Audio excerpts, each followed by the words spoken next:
নমস্কাৰ বন্ধুসকল, মই হিৰেন। আজি আপোনালোকক এই ভিডিঅ'টোৰ জৰিয়তে এই 2024 বৰ্ষৰ ডিচেম্বৰ মাহটোত অৰ্থাৎ বছৰৰ অতি শেষৰ মাহটোত সিংহ ৰাশিৰ ব্যক্তিসকলে কেনেদৰে ফলাফল লাভ কৰিব তাৰে সম্পূৰ্ণ তথ্য আপোনালোকক এই ভিডিঅ'টোৰ জৰিয়তে আগবঢ়াইছোঁ। প্ৰথমে মোৰ চেনেলটো আপোনালোকে ছাবস্ক্ৰাইব কৰি ল'ব, যাতে মোৰ পিছৰ ভিডিঅ'বিলাক আপোনালোকে সহজে লাভ কৰিব পাৰে। লগতে মোৰ ভিডিঅ' যি ভাল লাগে তেন্তে লাইক আৰু শ্বেয়াৰ কৰিব, কমেণ্ট কৰি আপোনালোকৰ মনোভাৱ প্ৰকাশ কৰিব। এতিয়া আহোঁ মূল বিষয়লৈ। আমাৰ সকলোৰে মনত এটা কৌতূহল আছে যে আগন্তুক মাহটো আমাৰ বাবে কেনেকুৱা হ'ব। বহু ধৰণৰ প্ৰশ্ন আমাৰ মনত উদয় হয়, যেনে এই মাহটো কেনেকুৱা হ'ব, ব্যৱসায় বা চাকৰিৰ ক্ষেত্ৰত অগ্ৰগতি হ'বনে নহয়, নে আমি নতুন প্ৰত্যাহ্বানৰ সন্মুখীন হ'বলগীয়া হ'ব। সেয়েহে আপোনাৰ ৰাশি আৰু ৰাশিৰ ওপৰত বিভিন্ন গ্ৰহ নক্ষত্ৰৰ প্ৰভাৱ আৰু গতিবিধিৰ ওপৰত বিবেচনা কৰি এই ডিচেম্বৰ মাহটোত মাহেকীয়া ৰাশিফলৰ সঠিক মূল্যায়ন কৰা হৈছে আপোনালোকক এই ভিডিঅ'টোৰ জৰিয়তে, যাতে আপুনি সেই অনুসৰি প্ৰস্তুতি চলাব পাৰে। এই ভিডিঅ'ত আমি মাহেকীয়া ৰাশিফল কেনেকুৱা হ'ব সেই বিষয়ে উল্লেখ কৰিছোঁ। ইয়াত আপোনাৰ পৰিয়াল, আৰ্থিক, কেৰিয়াৰ, শিক্ষা, প্ৰেম, স্বাস্থ্যৰ এনেধৰণৰ বিভিন্ন দিশৰ ওপৰত ভিত্তি কৰি এই ডিচেম্বৰ মাহটোত আপোনাৰ ভৱিষ্যতবাণী কেনে হ'ব তাৰেই বিৱৰণ আপোনাক উল্লেখ কৰা হৈছে। ইয়াৰ দ্বাৰা আপুনি জানিব পাৰিব যে ডিচেম্বৰ মাহত আপুনি আপোনাৰ ৰাশিফলৰ অনুসৰি কি প্ৰস্তুতি চলাব লাগিব। ইয়াত উল্লেখ কৰা ৰাশিফলৰ যি বৰ্ণন, সেই বৰ্ণন আপুনি খুব ভালভাৱে মন দি শুনক আৰু সেই অনুসৰি আপুনি প্ৰস্তুতি চলাওক। কিন্তু আপোনালোকক এইটো জনাই থোৱা উচিত যে এই ভিডিঅ'ৰ এই যি ৰাশিফলৰ বৰ্ণন, এই বৰ্ণন এক বিশেষ ৰাশিৰ ওপৰত বিশেষভাৱে বিবেচনা কৰি এই ভিডিঅ'টো প্ৰস্তুত কৰা হোৱা নাই, বিশেষকৈ এজন ব্যক্তিৰ হিচাপে নহয়।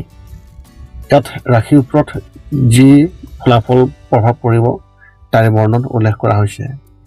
গতিকে এনেদৰে আপুনি আপোনাৰ জীৱনত ঘটিব পৰা সকলো কথাৰ তথ্য জানিব পাৰিব এই ভিডিঅ'টোৰ জৰিয়তে। গতিকে কোনো পলম নকৰাকৈ এতিয়া আমি এই 2024 বৰ্ষৰ ডিচেম্বৰ মাহটোত মাহেকীয়া ৰাশিফলৰ বৰ্ণন আপোনালোকৰ আগত আগবঢ়াবলৈ আগবাঢ়িছোঁ। সৰ্বপ্ৰথম পাৰিবাৰিক জীৱনৰ ক্ষেত্ৰত এনেধৰণৰ এই মাহটোৱে আপোনাৰ বাবে শুভ লক্ষণ কঢ়িয়াই আনিছে। আপোনাৰ পৰিয়ালত পাৰস্পৰিক সম্পৰ্ক শক্তিশালী হৈ উঠিব। আপুনি গোটেই পৰিয়ালটোৰ সমৰ্থন পাব আৰু অভিভাৱকৰ আশীৰ্বাদো আপুনি লাভ কৰিব আৰু আপোনাৰ ওপৰত তেওঁলোকৰ আশীৰ্বাদ থাকিব। এই সময়ছোৱাত আপুনি আপোনাৰ পুৰণি বন্ধুসকলৰ সৈতেও কথা বতৰা পাতিব পাৰে, যাতে মনটো সুখী হয়। যদি কোনোবাই বিদেশত পঢ়িবলৈ বা আপোনাৰ ঘৰৰ কোনো ব্যক্তিয়ে চাকৰিলৈ যাবলৈ চেষ্টা কৰি আছে, তেন্তে এই মাহত তেওঁ যাব পৰা বিশেষ এক শুভ লক্ষণ দেখিবলৈ পোৱা গৈছে। লগতে মাহৰ মাজভাগত আপোনালোকৰ ঘৰটোত এটা কাম নিশ্চয়কৈ শুভ হ'ব পাৰে, য'ত পৰিয়ালৰ সকলো সদস্যকে অন্তৰ্ভুক্ত কৰা দেখিবলৈ পোৱা যাব। ব্যৱসায় আৰু চাকৰিৰ ক্ষেত্ৰত এনেধৰণৰ অৰ্থনৈতিকভাৱে এই মাহটোৱে আপোনাৰ বাবে কিছুমান অপ্ৰত্যাশিত ফলাফল আনিব পাৰে। এই সময়ছোৱাত উচ্চ আৰু নিম্ন কিবা এটা সম্ভাৱনা থাকে। বেছি চিন্তা নকৰিব আৰু চিন্তা নকৰাকৈয়ে আপোনাৰ ব্যৱসায়ৰ প্ৰতি গুৰুত্ব নিদিব। বজাৰত আপোনাৰ স্বভাৱৰ বাবে আপোনাৰ ভাৱমূৰ্তি ইতিবাচক হ'ব আৰু সকলোৰে আপোনাৰ লগত সুখী হ'ব। ৰাজনৈতিকত অন্তৰ্গত থকা যিসকল ব্যক্তি, এই মাহত কোনোবাই প্ৰত্যাহ্বান জনাব, যিয়ে তেওঁলোকক এক নতুন অভিজ্ঞতা আৰু মানসিক চাপ দিব। আপোনাৰ কামবোৰৰ বাবে পুৰণি সমস্যাটো শেষ হৈ যাব আৰু কামৰ বোজা অলপ কমি যাব। শিক্ষা আৰু কেৰিয়াৰ ক্ষেত্ৰত এনেধৰণৰ পৰীক্ষাৰ মানসিক চাপে আপোনাক আধিপত্য বিস্তাৰ কৰিব পাৰে। এনে পৰিস্থিতিত আপুনি অধ্যয়নৰ ক্ষেত্ৰত মানসিক চাপত আহিব পাৰে। যদি আপুনি যিকোনো ধৰণৰ মানসিক চাপ লোৱাৰ পৰিৱৰ্তে মনটোক শান্ত কৰি ৰাখে তেন্তে আপুনি অধিক ভাল ফলাফল পাব। অভিযান্ত্ৰিকৰ ছাত্ৰ ছাত্ৰীসকল সহপাঠীসকলৰ ওপৰত হতাশ হ'ব পাৰে আৰু তেওঁলোকৰ প্ৰকল্পত সমস্যা হ'ব পাৰে। চৰকাৰী পৰীক্ষাৰ বাবে প্ৰস্তুতি চলোৱা প্ৰাৰ্থীসকলে এই মাহত সফলতা লাভ কৰিব আৰু কাৰোবাৰ দ্বাৰা উপযুক্ত নিৰ্দেশনাও লাভ কৰিব, যিয়ে ভৱিষ্যতে তেওঁলোকৰ বাবে সহায়ক হ'ব বুলি প্ৰমাণিত হ'ব। প্ৰেমৰ ক্ষেত্ৰত এনেধৰণৰ মাহৰ আৰম্ভণিতে আপুনি আপোনাৰ সংগীক ৰোমাঞ্চ কৰাৰ মুডত থাকিব, যিয়ে দুয়োৰে মাজত ঘনিষ্ঠতা আনিব। পৰিয়ালত দুয়োৰে প্ৰেম বিশেষভাৱে গুৰুত্ব দিয়া হ'ব আৰু আপুনি ইজনে সিজনক ভালদৰে বুজি পাব। যদি আপুনি অবিবাহিত আৰু কাৰোবাক ভাল পায় তেন্তে এই মাহত তেওঁক এই কথাষাৰ কোৱাৰ অনুকূল।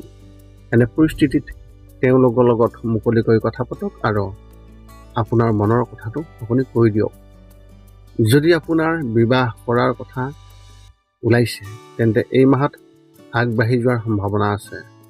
লগতে আপোনাৰ মাতৃৰ ফালৰ পৰা কাৰোবাৰ বিবাহৰ প্ৰস্তাৱ আহিব পাৰে।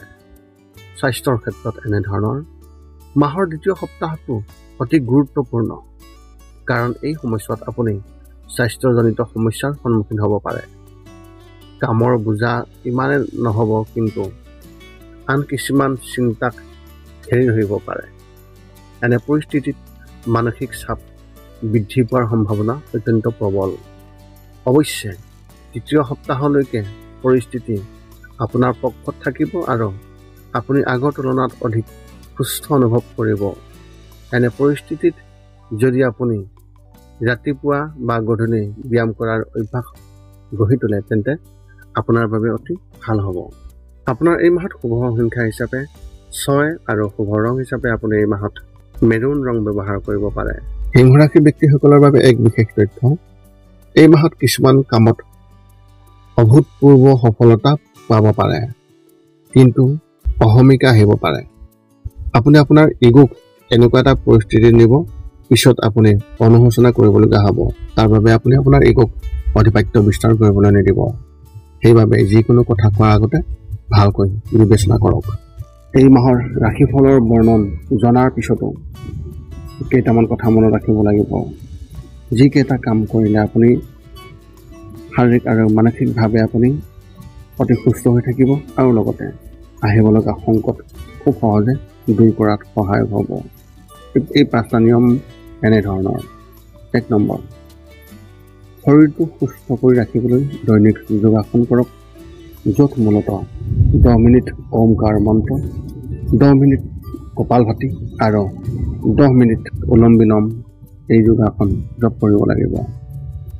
ইয়াৰ লগে লগে আপোনাৰ শৰীৰ আৰু মানসিক স্বাস্থ্য একেবাৰে নিখুঁত হৈ থাকিব। ৰাতি শোৱাৰ আগতে নিস্তব্ধ আৰু নিৰ্জন ঠাইত 10 পৰা 20 মিনিট ধ্যান ধাৰণা কৰিব লাগে। ইয়াৰ দ্বাৰা 2টা উপকাৰ পোৱা যায়। এটা হ'ল আপুনি ভাল টোপনি পায় আৰু দ্বিতীয়তে পিছদিনা আপুনি সতেজ অনুভৱ কৰে। ধ্যান কৰি থাকোঁতে মধ্যমীয়া শব্দত শান্ত সংগীতো শুনিব পাৰি। 3 নম্বৰ হৈছে প্ৰতি মঙলবাৰে পুৱা নিশ্চয় হনুমান চালিচা পাঠ কৰক আৰু হনুমান মন্দিৰ দৰ্শন কৰক। ইয়াৰ দ্বাৰা আপোনাৰ আৰু আপোনাৰ পৰিয়ালৰ যিকোনো ধৰণৰ সংকট দূৰ হ'ব আৰু সদায় সুখ আৰু শান্তি থাকিব। 4 নম্বৰ হৈছে প্ৰতিদিনে ঘৰৰ বাহিৰত গৰু আৰু কুকুৰক নিশ্চয়কৈ আহাৰ খুৱাওক। লগতে চৰাই আদিৰ বাবেও খাদ্য বা পানীৰ ঘৰৰ ছালৰ ওপৰত ৰাখিবলৈ চেষ্টা কৰক। এই পৃথিৱীখন যিমান আমাৰ সিমানেই সিহঁতৰো। নিতৌ ইহঁতক খুৱাই আমি গুণ পাওঁ আৰু গ্ৰহবোৰৰ কুপ্ৰভাৱ দূৰ হয়।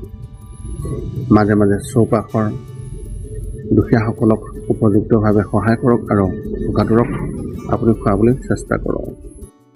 এই আছিল সিংহ ৰাশি ব্যক্তিসকলে এই 2024 বৰ্ষৰ ডিচেম্বৰ মাহটোত লাভ কৰিবলগীয়া সম্পূৰ্ণ ৰাশিফলৰ বৰ্ণন।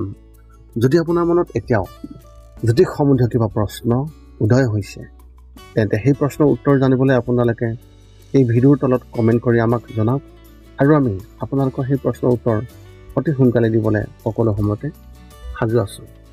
পুনৰ লগ পাম অন্য এটা ভিডিঅ'ত। আজিলৈ ধন্যবাদ।